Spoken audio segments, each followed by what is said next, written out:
Okay, now we begin. Okay, so as I promised, we are going to talk about adjuncts today. Okay, adjuncts, and this is a big topic because adjuncts. If you remember, adjuncts one of the elements of the clause. Okay, let me just write down the elements of clauses. Okay, so they are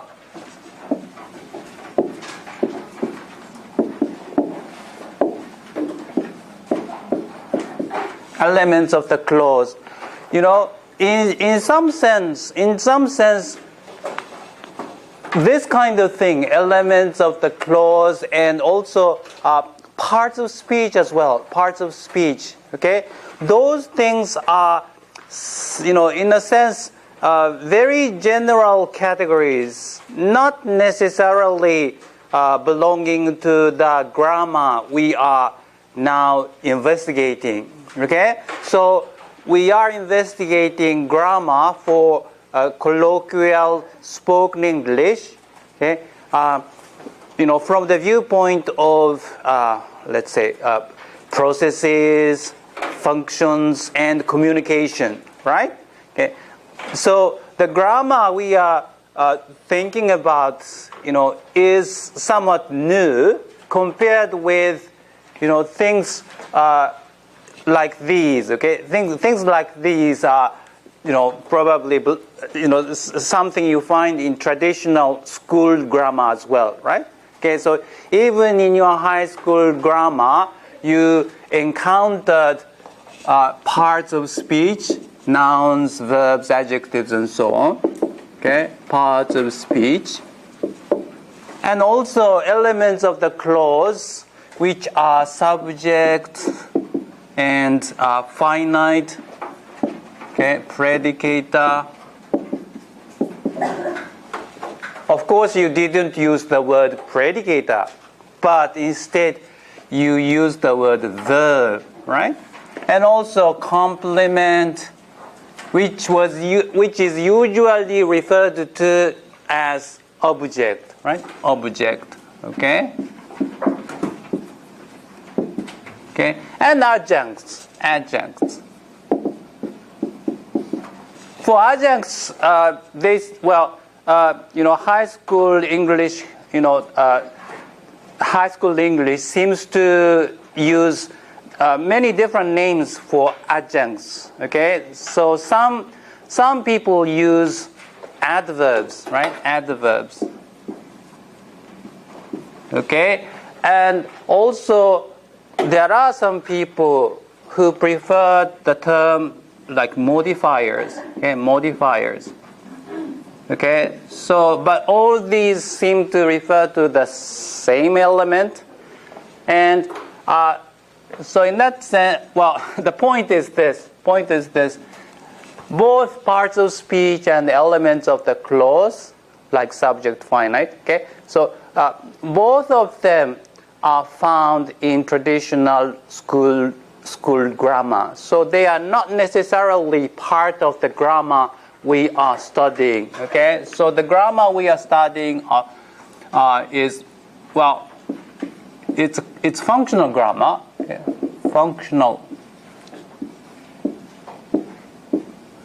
grammar. And when we use the term functional, when we talk about linguistics, okay, so this course is a linguistic course, okay, linguistics course, okay, and when we use the word functional in a linguistic course, we mean, our approach is based on or focused on communication, okay, so this is to emphasize, the nature of the approach. The nature of the approach is, we want to find out things concerned with communication. Okay, so our most interest, okay, is on this in this communication.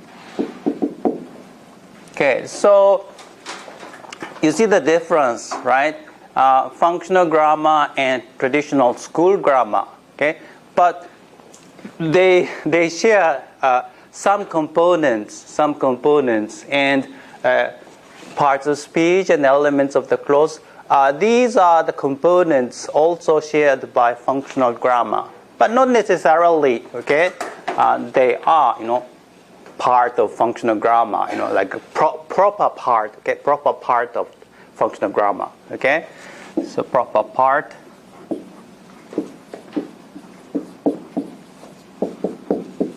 Okay, proper part of functional grammar may contain, things like, those concepts, processes, activities, and what else? Or mood types, okay, and so on, okay?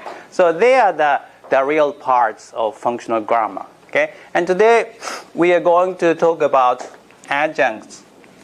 And since we will meet again on Friday, and that means we have plenty of time today, okay? We'd like to figure out what kind of thing adjuncts are, okay, in this class by, discussing with your neighbors, okay? Well, what kind of things we can put, okay, in this category, okay, in this category. Okay, so that's the preliminary, and let's start with some example, okay? Start with some example. Okay.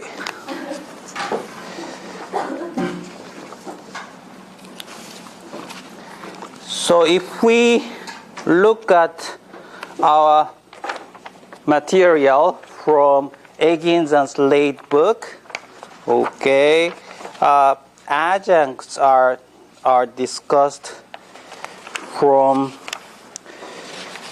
let's see, page 81, okay, from page 81, okay, and if you just, flip through the pages, you'll find page 81, 82, 83 as well, and up to 84, okay, so 4 pages are devoted, maybe 3.5, okay, 3.5 pages are devoted to this subject, okay, to this subject of adjunct, okay, and when we talk about adjunct, okay, we have to introduce, one of the 2 basic principles, okay, in communication, okay, in language communication. That is, in language communication, okay, we are engaged in the process of expressing our ideas, right? And when we express our ideas, okay, we will say something, okay, which reflect part of our idea. But usually, the first word is not enough to reflect the whole of our idea. So we just add words, okay, more and more words, okay, and so that, at the end, we can reflect, the whole, okay, hopefully, okay, so we're not sure if we succeed in this, but hopefully we succeed in reflecting the whole of our idea in our sentence, okay, with our sentence, right? So, if we think communication in these terms, there's one thing, okay, again, this is part of the, the catalog of activities, okay, we are engaged in when we speak, okay, so we have seen some of them already, referring and predication, okay, and what else? Like making a statement, asking questions, okay, so that kind of thing. So this is one of those activities, but this activity is more fundamental, okay? Why? Because it's connected with the process of expanding our expressions, right? Because the first word is not enough, so you have to add another word, okay? So this is already expanding, right? So whenever we talk, we always, I don't know, maybe this is not, the result of planning, okay? So we might not have a clear plan for this, but still, when we want to express fully what we have in our mind, okay, we have to expand our expressions, okay? We have to expand the expressions. So expansion is an inevitable result of this desire to express fully what we think in our mind, right? So this is one of the two such principles, most fundamental principle in communication using language. That is, we have to expand, right? Expand, okay? To fully reflect our ideas. Okay? So that's called expansion. Okay? And another thing, well, we don't go into the details of the other principle, but the other thing is called projection. Okay? Projection.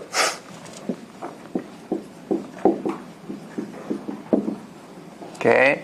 And expansion is a process, okay, which reflects your own idea, okay, your own idea. But usually when people are in conversation, okay, we exchange ideas, but ideas do not necessarily come from the speaker himself, right? Okay? When we present some ideas, okay, some ideas come from the speaker himself or herself. But, interesting conversation is usually, gathering information, okay, from many from many people, right? From many quarters, okay? So that means your information comes from other sources, other people, right? Okay, so when we talk, okay, well, we would say something like, oh, John told me, okay? Taro said, okay? Or Taro seems to think, okay? Although he is wrong, he seems to think, okay? So in those sentences, quoting somebody's speech, okay, Taro said, or, citing or reporting somebody's idea, Taro seems to think, okay? You are not reflecting your own ideas, but somebody else's, or ideas or speech, okay? So we can use resources, okay, coming from other sources than your own, okay? Both ideas and speech, okay? So you quote ideas, or you quote speech, or you report ideas, right? So Taro said,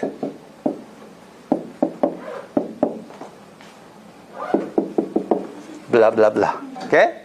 This is quoting Taro's speech, okay? And you also report somebody's idea.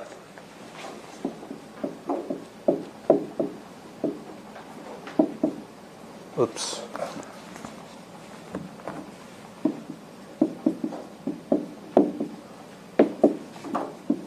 Again, blah, blah, blah. Okay? So, information can come from various sources. And this is the other principle in our speech. Okay? When we make sentences, basically we are not, building forms. Okay? We have to use forms like sentences and clauses. But what we are actually doing, is, trying to reflect, trying to express ideas in our head, right? Ideas in our head. That means we are dealing with meaning rather than form. Okay? So when we talk, okay, we should be thinking about the meaning we want to communicate rather than the form we want to use. Okay? That's one of the things. Okay? Probably we have to investigate, okay, more fully, okay, when we want to improve Japanese people's English. Okay? But the point is this. Okay? The process is the process of making meaning rather than form. Okay? Making meaning rather than form. Okay? And making meaning inevitably requires, okay, you need to do, okay, when you want to make meaning, you have to do, or you need to do, expand, because usually one word is not enough, okay, or maybe 2 words or 3 words, okay, so you have to use as many words as you need to express your ideas in full, right? So that's the principle of expansion, okay? But you also have to do this, project. Why? Because your sources of information, okay, are not restricted to yourself, right? You have to use, information from many different sources, okay, and usually different people, okay, not in conversation, okay. So in that sense, we have to do this constantly, okay, to make the conversation more interesting, okay, interesting to all the parties. Because if you talk about, okay, ideas which, both you and the hearer know, okay, then, okay, the conversation, must become more interesting than when your conversation is restricted to just 2 people, okay, in conversation, right? Okay, so this is something about, our theory, okay, and as I promised, we're going into the topic of adjunct. Okay, is everybody clear about the first 3? Subject, finite, predicator? Okay, can we? Okay, let's just do some survey. Okay. Yeah. Okay. So, what's this? Subject. How do you define subject? That's my question. How do you define subject? Okay. In any way you like. Okay. So you don't have to use our definition, okay? I'm asking about your definition of subject, okay? So please tell us something you think about this subject.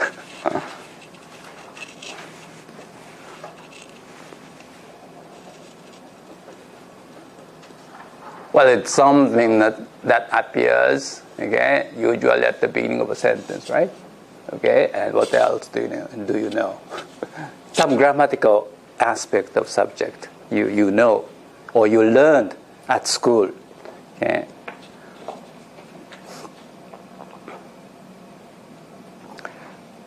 For example, okay, when you make tagged declaratives, okay, tag questions, okay, what's the rule you use to make a tagged question, okay, tagged declarative? That's our term, okay, tagged declarative. Okay, but in high school, you used tag questions, right? This is high school term, okay? Tag questions. So, John is coming to the party. How do you continue this to make this into a tag question? John is, isn't he? Okay. So what did you do using subject, right? So you change the subject into what? This one. What's the name for this? Pronoun. Yeah, okay. So in making a tagged declarative, okay, you have to change the subject of the declarative, okay, into its corresponding proform, okay, corresponding proform, okay, corresponding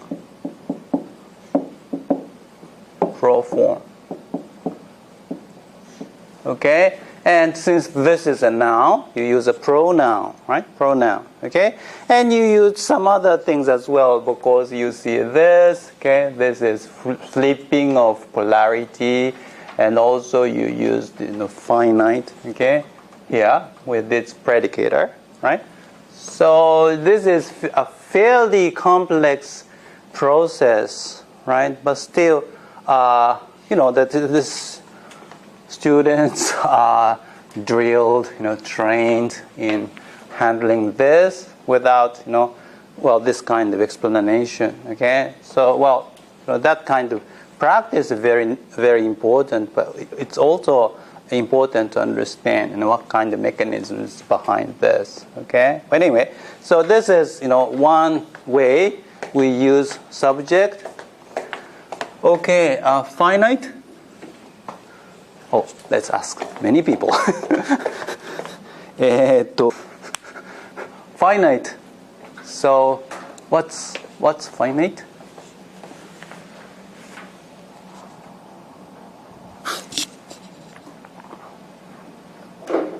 A representative expression or representative element of finite in a sentence is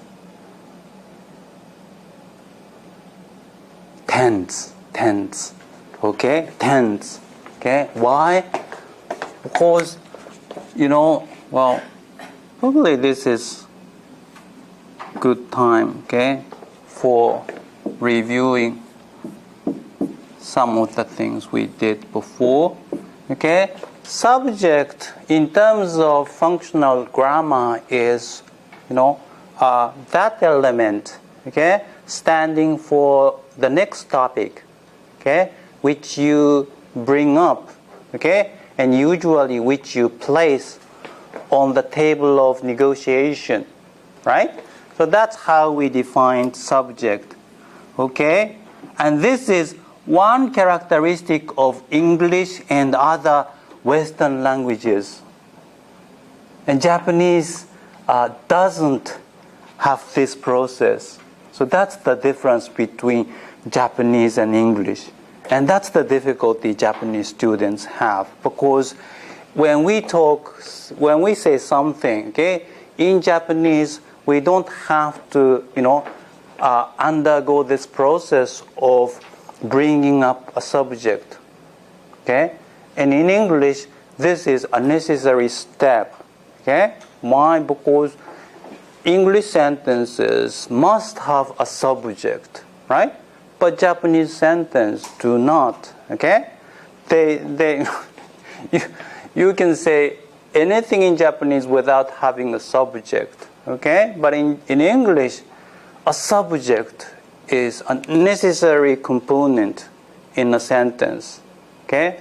So this process of placing the subject of your clause, next clause, on the table of negotiation is a necessary step, okay? Necessary step, which is different from Japanese and other Oriental languages. Chinese, Korean, okay? But Western languages all require this, okay? All require this, okay?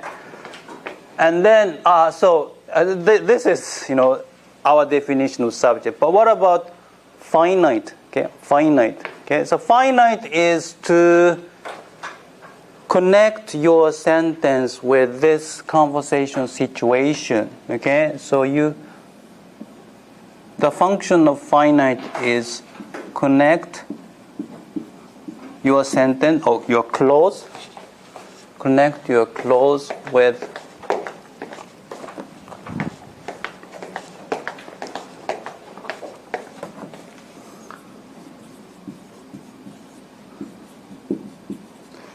the immediate conversation situation, okay? Immediate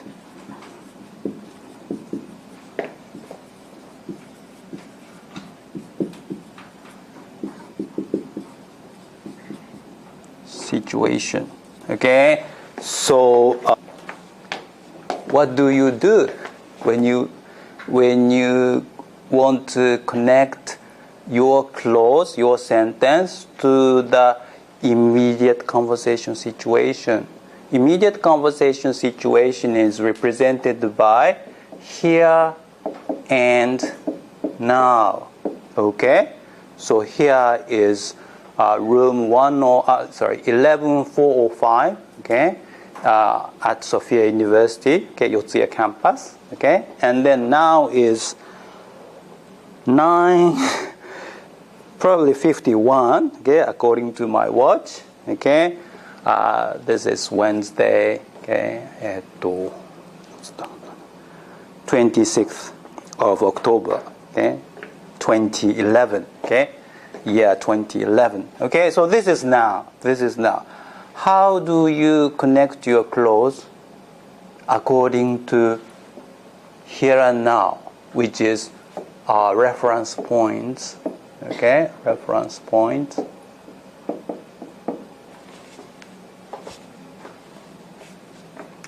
If you want to talk about something which happened before now, change the tense. And which tense would you choose? Past tense. Very good. Okay. So the choice of tense is relative to here and now, right? So relative to means you are determining your tense, okay? Looking at these reference points and choosing, the right item, okay, in your tense system, okay, by, that's what you do, okay, when you connect, okay. So this connecting is called anchoring, okay? Anchoring. So it's like a ship, okay. Okay, a ship when a ship stops at some place, okay, it casts down, okay, this thing called anchor, right? Anchor. Okay, and anchoring, gives you the point, okay, which somehow, I don't know. The explanation is kind of difficult. Okay, So, the point, probably the most important point is, anchoring is somehow fixing the place. Okay, you want to stay or you want to stay on, right?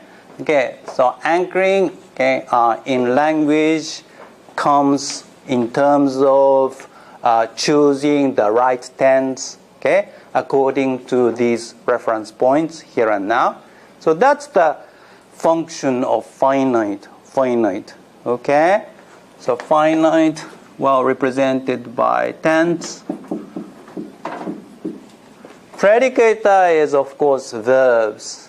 Okay, and then what about complement? Complement is usually called object, and there's a reason for there's a reason for choosing complement rather than object. Why? Because complement is, it's a complement to subject, okay? Complement to subject, okay? Complement to subject, okay? Because usually predicate requires certain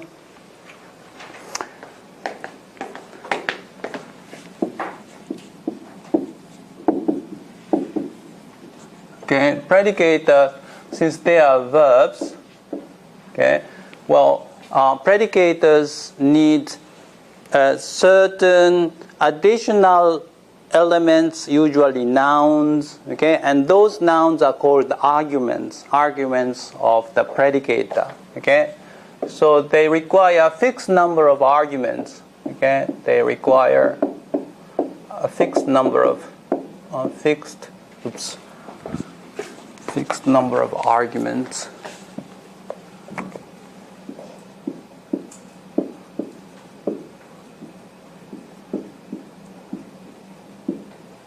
Okay, so for example, walk.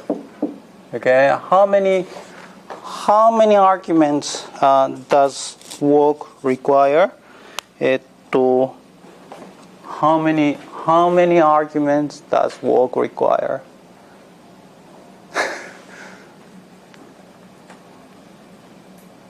What's the answer? Arguments. You need to, in order to have a sentence, okay, how many nouns at least you have to use to make a sentence out of this verb? That's an argument you need. Usually it's 1, John walks, right? Okay, and what about break? How many arguments do you need at least to make a sentence out of break? Just one? Okay, make a sentence.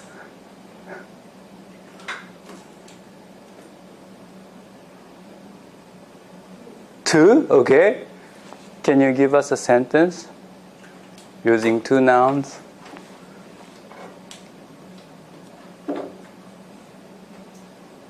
Oh, any sentence.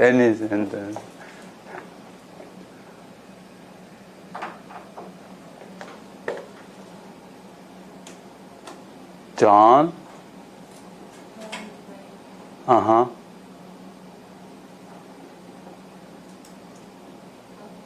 Uh-huh. Okay. John.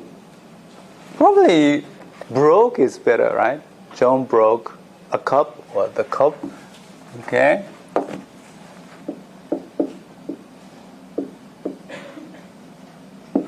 Okay, so you need two arguments, okay, to make a sentence out of break.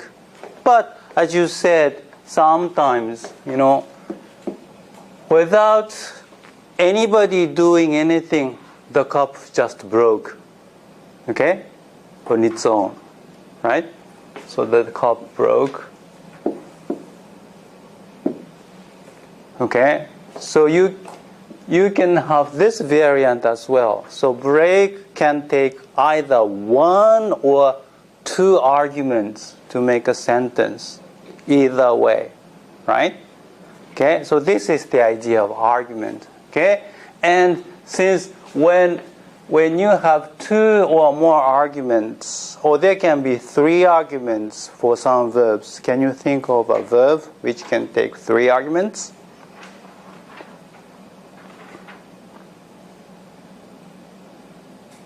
Give, exactly. Okay, so in the case of give, you can take three arguments rather than two.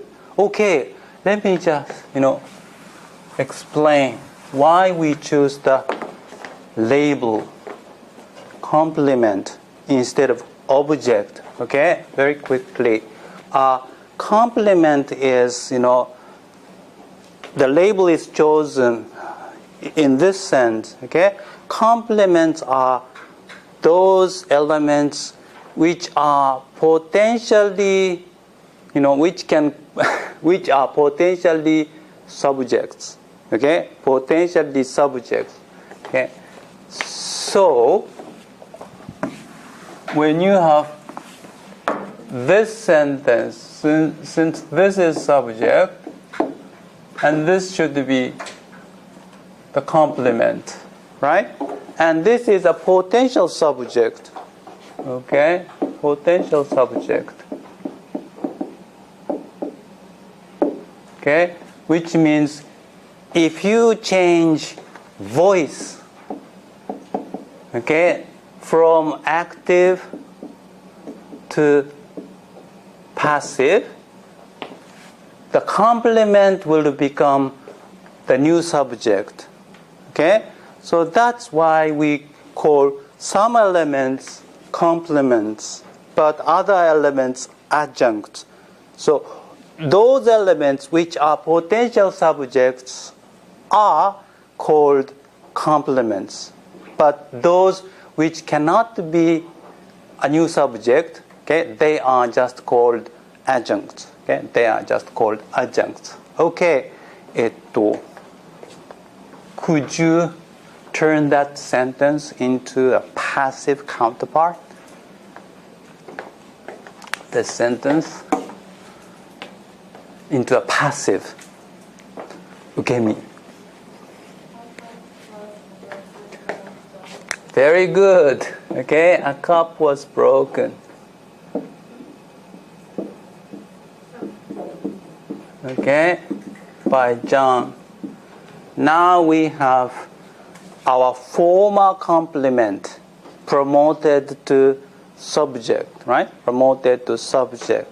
Okay, now what do we see when we have 3 arguments rather than 2? Okay, one way we can make a sentence out of give is John gives presents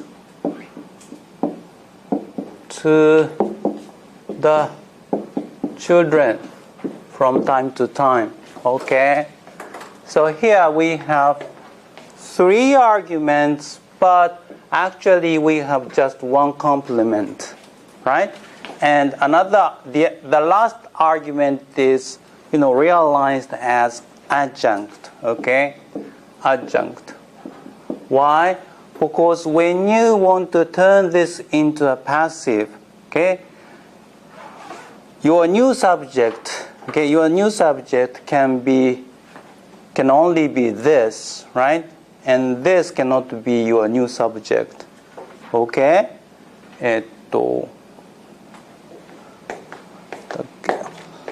So how do you change this into a passive?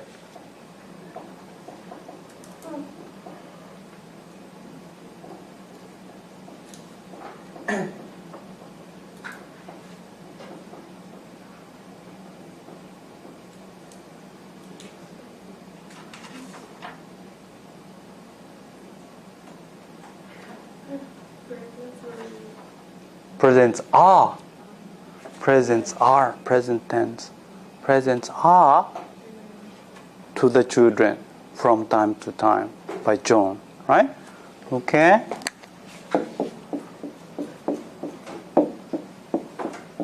Oops.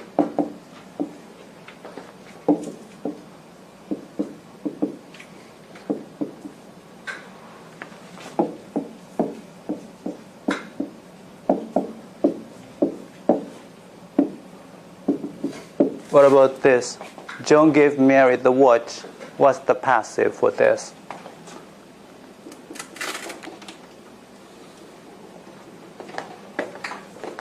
Now you seem to have 2 complements. But actually, the potential subject can only be with... No. Can you say that? The watch was given Mary? No.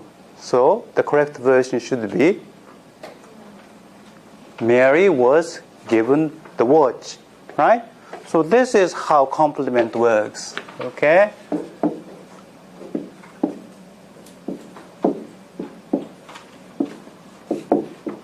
Okay. Only the argument directly after the predicator okay, is called the complement, because this is the only potential subject, right?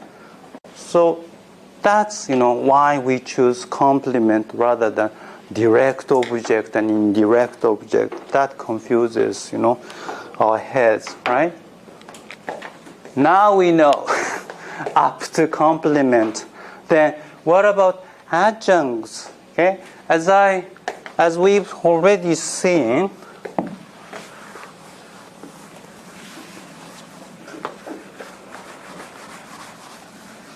now we are going into the really interesting part of our functional grammar. Okay, so since we've been somehow building up our grammar, okay, based on those things we already know, okay, if you look back and on those things, okay, those concepts which we have discussed so far in this course, okay, I don't think you'll find many really new, okay, really odd, okay, really new novel concepts, okay. All the concepts we've been using, okay, we've been introducing in this course are, things we already know from our daily life, okay, okay. So our approach is to, to learn to make meaning, okay, based on those concepts which we daily use, okay, So that means rather than using really very technical terms, okay, really very technical concepts, okay, we prefer to choose concepts which we can understand, okay, from things we know in our daily life, okay, but taking advantage of those, familiar concepts, okay, but using those familiar concepts for the purpose of making meaning, okay, That's our approach, okay, So far, we've been just discussing some fundamental aspects of grammar, but when we go into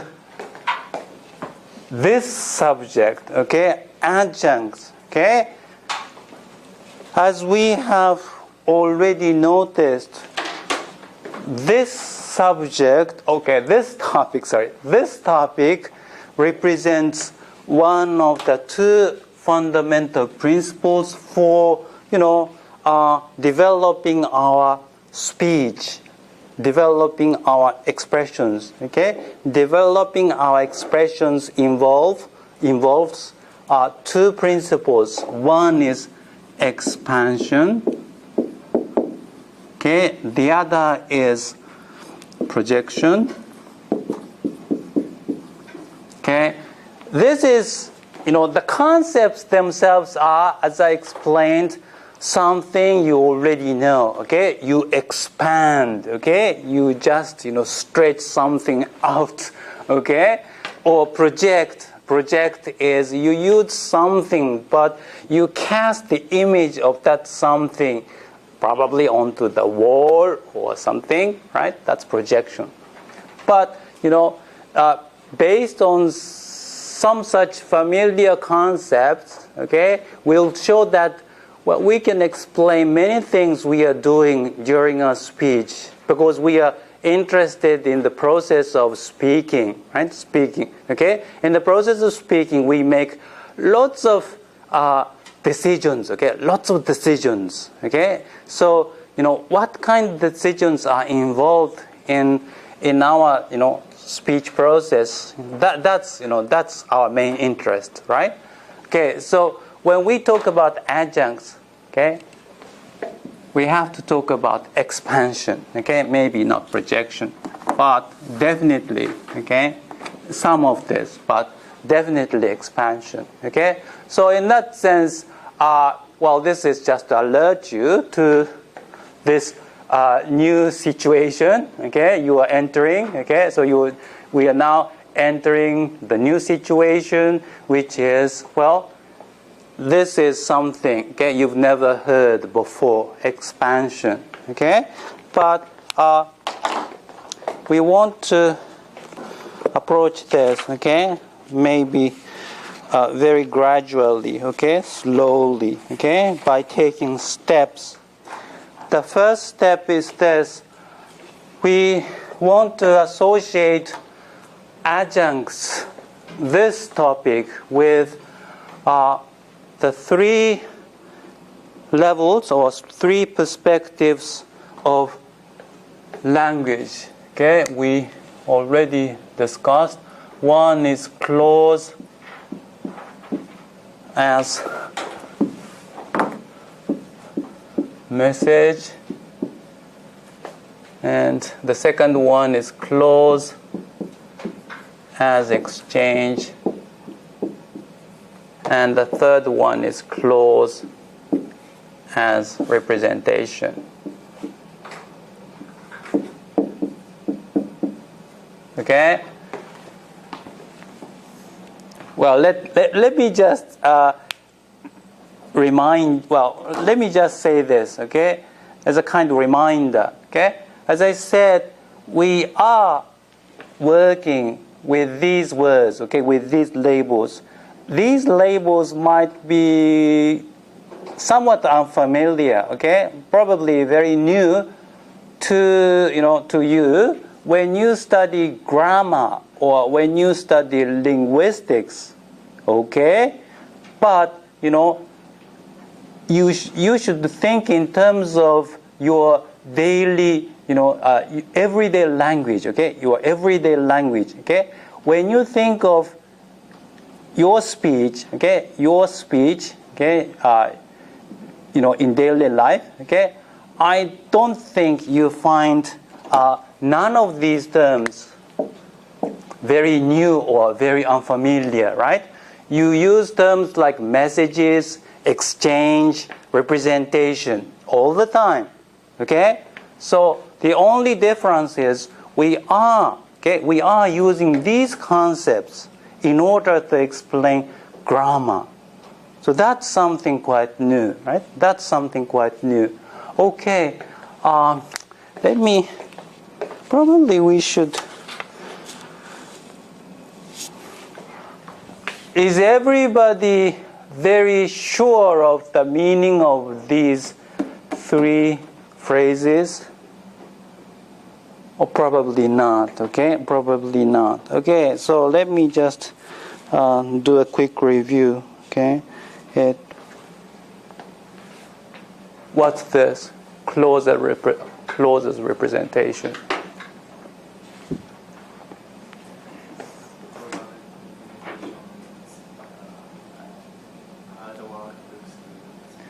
Exactly. Okay. Clauses representation means how you represent your view of the world. Okay. So this is representing your view of the world. Okay. But when you do this, you need a model. Okay. You view the world usually using some model. Okay? We constantly do this, or we have to do this. Okay? So at school, usually in science classes and in sociology classes, okay, you learn models, okay, for looking at the world, right? Okay? So you need that kind of model when you look at the world, okay? When you view the world from the viewpoint of language, okay? So this is based on the model, okay? And that model is you describe the world in terms of processes and participants, okay? Processes and participants.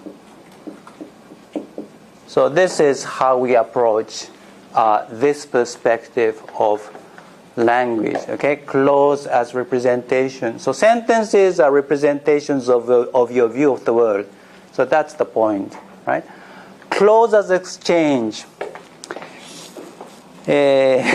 Okay, so what is this? Clothes as exchange. This is about, mood types and speech functions. Okay, so from mood types, we moved to speech functions, and we looked at some concrete speech functions like making a statement,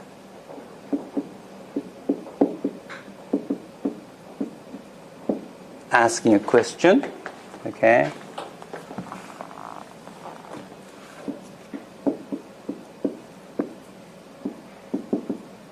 or giving an order, okay.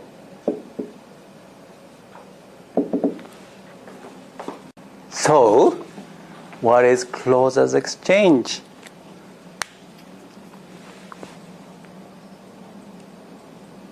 You use language to do these activities, right?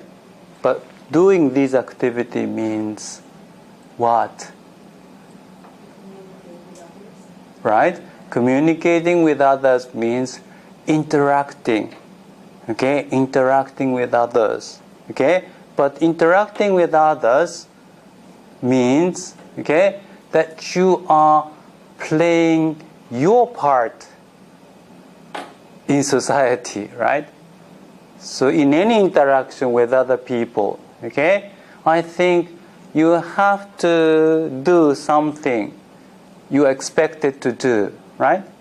As a student, okay, so at school, you have to play the role of a student, right? But at home, you have to play the role of a, child, okay, like to your parents, okay, or maybe to, as a big sister to your, younger sisters, right? So that kind of thing.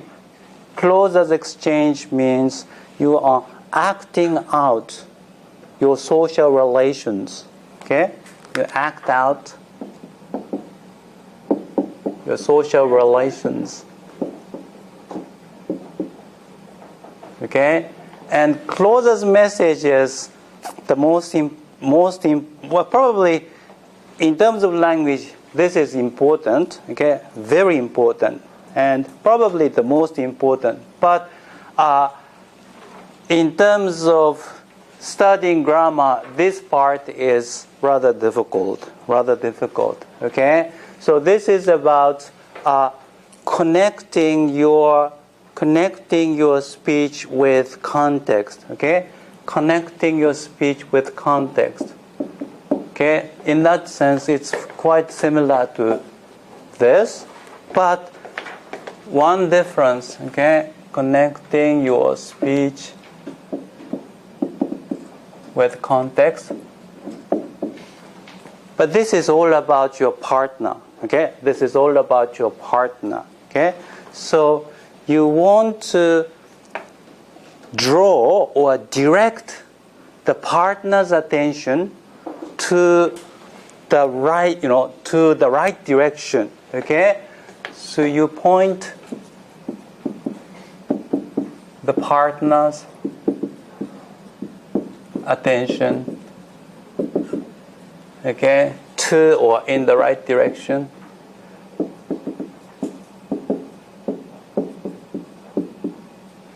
So this is what we mean by closest message, okay? And first of all, what do you do when you start talking, okay? When you start talking, you first, say the most important word, okay? So most important word first, okay? And gradually you introduce, other additional, more informative words, right? So you usually arrange the order of words, okay, in such a way that, the first word is there because you want to draw the partner's attention, okay, to the most, interesting, okay, or noteworthy, okay, the most interesting or noteworthy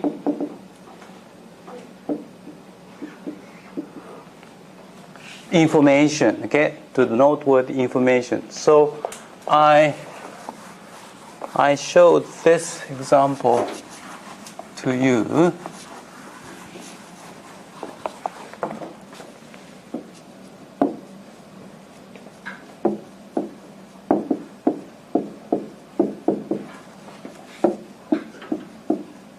Okay, well, but surely Jean, okay, well, but surely Jean, okay, so the speaker had to choose this as the first word, okay, because he wanted to, open the new sentence, okay, by saying something, okay, which warns the hearer, okay, that the speaker is not going to break the most important information first, okay? So this is showing diffidence, right?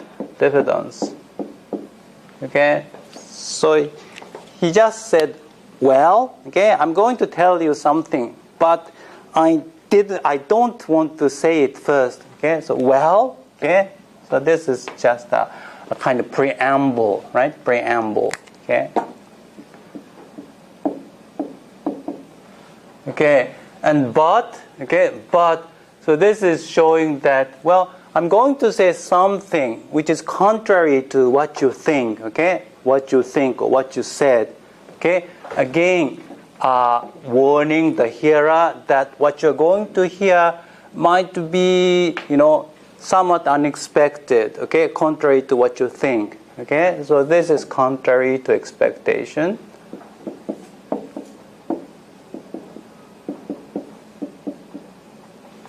And then surely, okay, and this expresses, the speaker's strong conviction, right? Surely, well, strong conviction. But with some doubt, okay? If you are 100% sure, you wouldn't say surely, right? So this is with some doubt.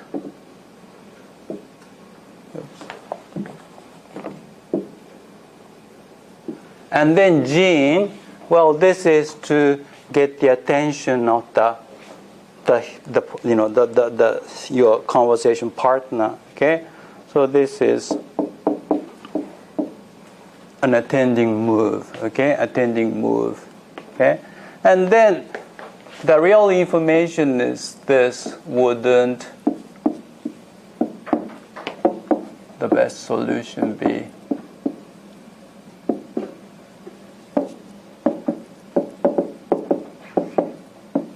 Okay? So this is what we mean by closer's message, okay? Closer's message needs some kind of manipulation of the hearer's attention, okay? So this part involves manipulation of, or handling, okay? Manipulation of hearer's attention, okay? Hearer's attention. Okay, so we'll go by using these concepts. We can, explain some, very interesting things going on, okay, in our conversation. For example, as I said, attending moves. Okay, we talked about procedural moves and substantial moves. Okay, substantial moves. Substantial moves are things like initiating your sentence or responding to the first speaker's sentence, okay, responding. Okay, these are substantial moves. Okay, well, they deal with content. Okay, but there are other moves which do not deal with content. Okay, and they are things like attending. Okay, if you want to start a conversation, you have to introduce or invite. Okay, you have to invite another person, okay, your conversation partner, into the conversation. Okay, so that means you have to grab the attention of the conversation partner, and that, so you would say something like hi, okay, hi, okay, first, okay, to catch the attention of your partner.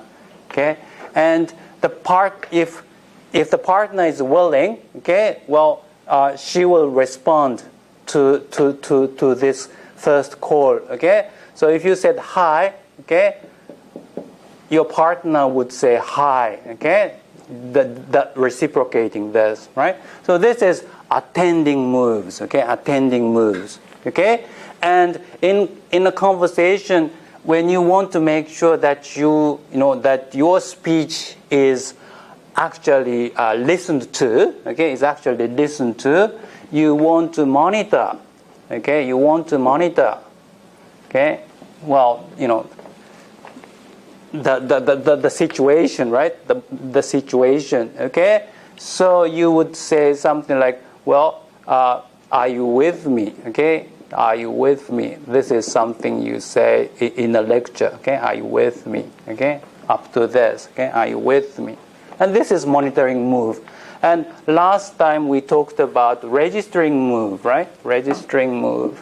Okay, registering move is, well, in order to encourage the speaker, okay, the hearer gives a signal that, well, he is attending, okay, he is attending to the speech.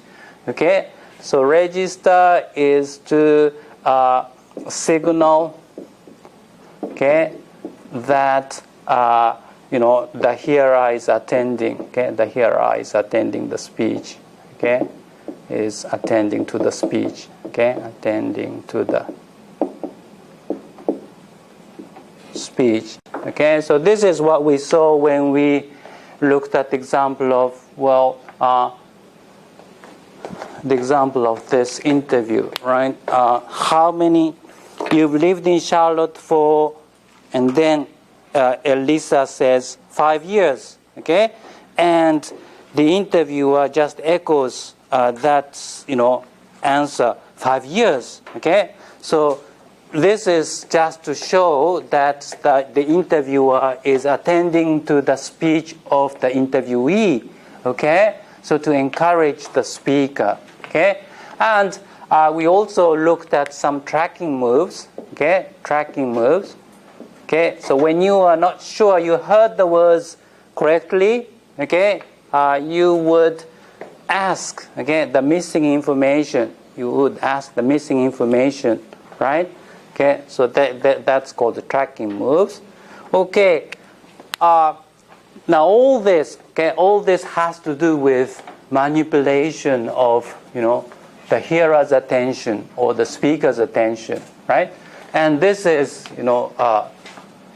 the perspective called closer's message. Closer's message. Okay, so now what do we have? Okay, we have 3 parts. Okay, 3 parts to the close. One is to do representing, right? So this is to describe the world, okay? From this perspective, okay, you are talking about how you describe the world, okay?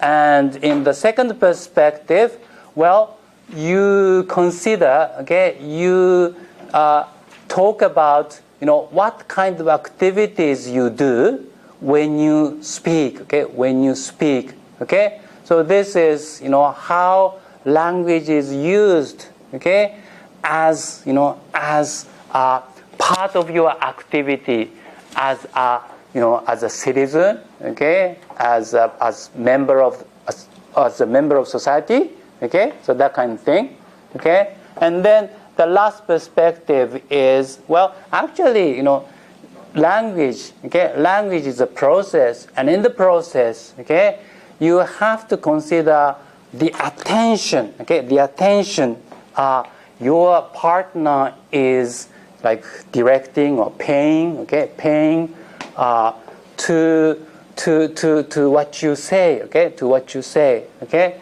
So your words, okay, your word choices depend upon what kind of attention, okay, you need in the hearer, okay, you need in the hearer, right? Okay, so this is probably the most delicate part, okay, which we will go into later, okay, much later.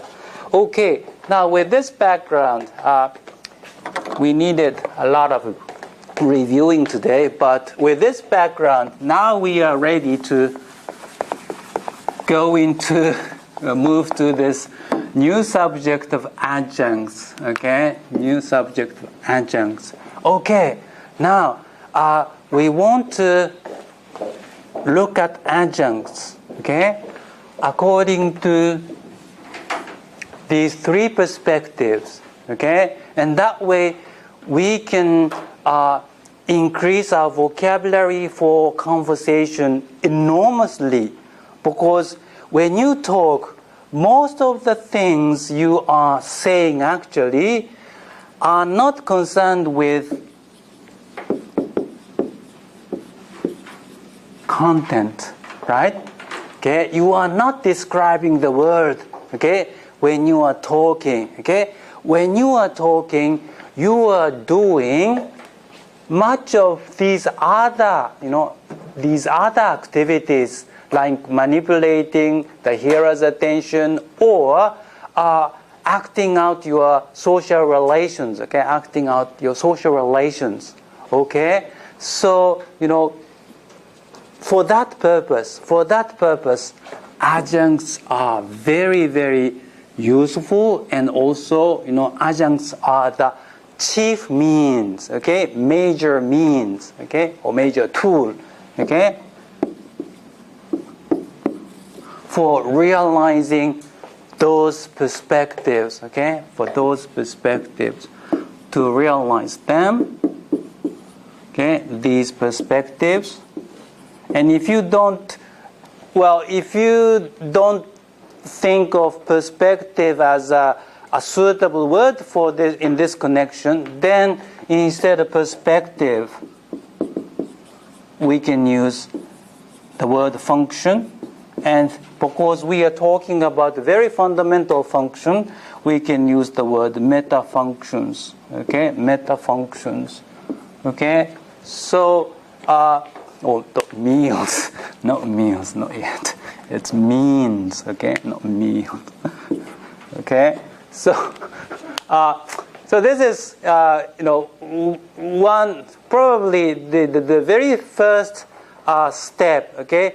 In increasing your conversational vocabulary, okay, in conversation vocabulary, and this is another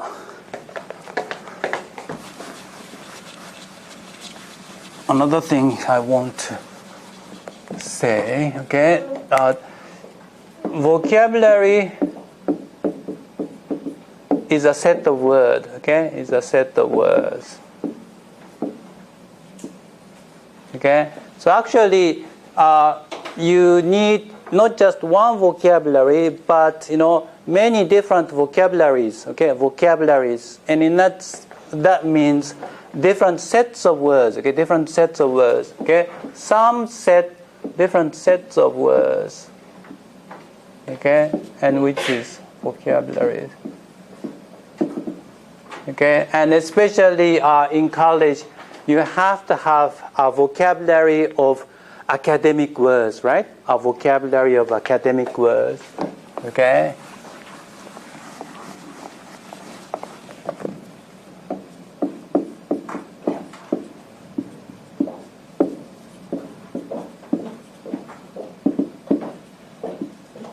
Okay? And similarly, when you use English in conversation, you need a vocabulary for conversation, okay? And this is one way of like creating such special vocabularies, okay, such special sets of words, okay, such special vocabularies for conversation, okay. And today, well, unfortunately, we don't have enough time, but we'll just start, okay, this task of investigating adjuncts. Now, let's look at page 82, okay, 82, okay, and we have 3 sentences illustrating what's known as circumstantial adjuncts, okay, circumstantial adjuncts. That's our first class of adjuncts, okay, and your task, I'll give you just 5 minutes, okay, to figure out which of these 3 perspectives or which of these 3 metafunctions, okay, do we use circumstantial adjuncts for, okay, circumstantial adjuncts, okay, are used for realizing one of these 3 perspectives, okay, and for which perspective do we use circumstantial adjuncts, okay, circumstantial adjuncts. Okay, and there's an additional material for this, which is if you look at this handout of, with lots of tables, okay, okay, there's a table which is table number 528, okay, number 528. This table represents circumstantial adjuncts, 528. Okay, so we have just barely 5 minutes, okay, well, probably 5 minutes and some more, okay, for this. So please talk with your neighbors and try to figure out how circumstantial adjuncts can be used to realize one of these metafunctions. Okay, so please go ahead.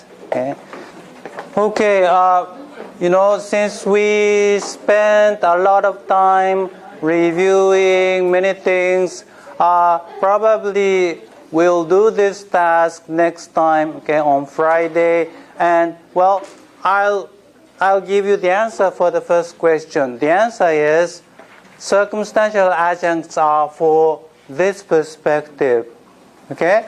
Since in your model of the world, you just have process and participants, okay?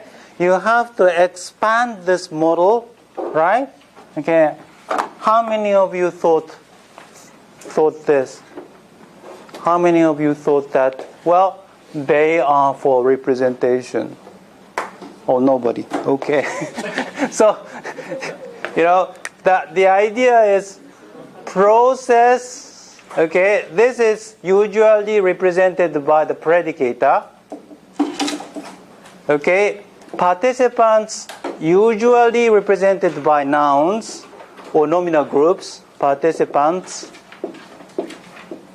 Okay, nominal groups. Oops. So you need circumstantials to expand this model, right? Expand this model. Okay.